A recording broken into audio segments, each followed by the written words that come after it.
Hi, welcome. Super glad you've tuned in. Today I want to talk about owning versus renting real estate. Not owning rentals that you should be doing. I'm talking about owning versus renting on where you live, the primary residence in which you reside at night when you go home and go to sleep, or during the day if you work nights. Owning versus renting. I've got a couple of slides that we're going to throw in periodically, but I really want to emphasize we've talked a lot about interest rates. We've talked a lot about inflation. We've talked about what's available. Now, I do understand and I fully recognize that affordability is a real issue around the country. It's a real issue in our local market. Being able to find something that's affordable, we definitely have to have the right strategy. We want to work with the right lenders. We want to work with the right partners to make sure that your credit's where it needs to be and that you're able to move from this side to this side. But let's talk about the value of owning versus renting.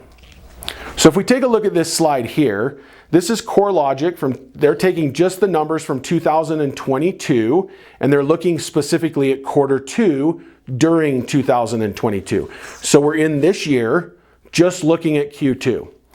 This was what the home equity report showed.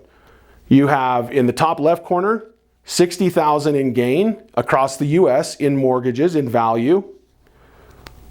Equity gain. You have year over year increase in equity of 3.6 trillion. Again, this is looking at the US, and if you refer back to one of our other videos, you'll see that we talked about total equity and how that looks across the country. You have an increase of 28% in the equity. And then you've got a total increase of roughly $320,000 in equity built just at the point in time that we look at Q2 2022. We will see some pricing changes. Let's talk about renting. Take a look at this graph because this graph is scary to me. If we look back to 1988 and then we fast forward all the way through now and you look at this graph, the median asking price for rent has grown from $350 to $1,400. That's the median. That's just the middle ground, right? You're paying somebody's mortgage. Why should you own versus rent? Owners right now are paying anywhere from 6.875 to 7.25% in interest. We've talked about interest before, but they're roughly paying that much in interest, and then the rest of it, if they pay the life of the loan, they pay every payment and nothing more for the 30 years. The difference of that goes into their equity. They basically pay down the mortgage amount, and then they own it free and clear. Whatever the value of the asset is, the total dollar value is theirs. Okay? Owners. Let's talk about why renting is not a great idea. If you rent and you pay the same amount per month, you're in essence, that's not written big enough. Let me grab my eraser. If you're renting and you're paying a mortgage every month or a rent payment every month for 30 years, you're in essence paying 100% in interest. So you can pay 6.875, 6.5, 7.5, or you can pay 100. Because when we rent, all of that money goes to the owner of the property. They then pay down whichever mortgage they have. And at the end of that 30-year period, the total value of the asset belongs to someone else. It's not yours to use. It's not yours to leverage.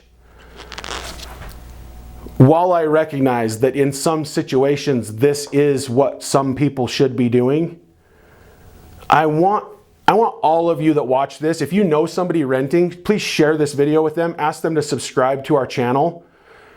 Because it's not a bad thing to rent. It's a bad thing to be in the mindset that that's the best way to go. It's not always the best way to go. For some people, it probably is. If you know you're going to take a job transfer and you're going to move every 6 to 8 to 12 months and you're going to do that for the next 30 years, that's just part of the job. Maybe renting where you live is good. I would then argue you should be buying rentals where you go and travel and having somebody else pay 100% of that mortgage for you so that at the end of the day you own the asset. However, if you know people renting, I want to talk to them. Owning is the better way to go. Unless, of course, you like paying everything and having nothing. Let's help everybody that's renting that shouldn't be. Again, I recognize some should. There's always a circumstance for it. Maybe a strategy or maybe discipline to their finances. I get that. If they don't need to be and they're just doing it because they don't know a better way, let's teach them a better way and help them move the needle forward. Owning versus renting is the right strategy in most cases. So when we look at home ownership, I'm going to add 6 key factors. Take a look at this slide. It's going to increase your security and your stability. It gives you privacy.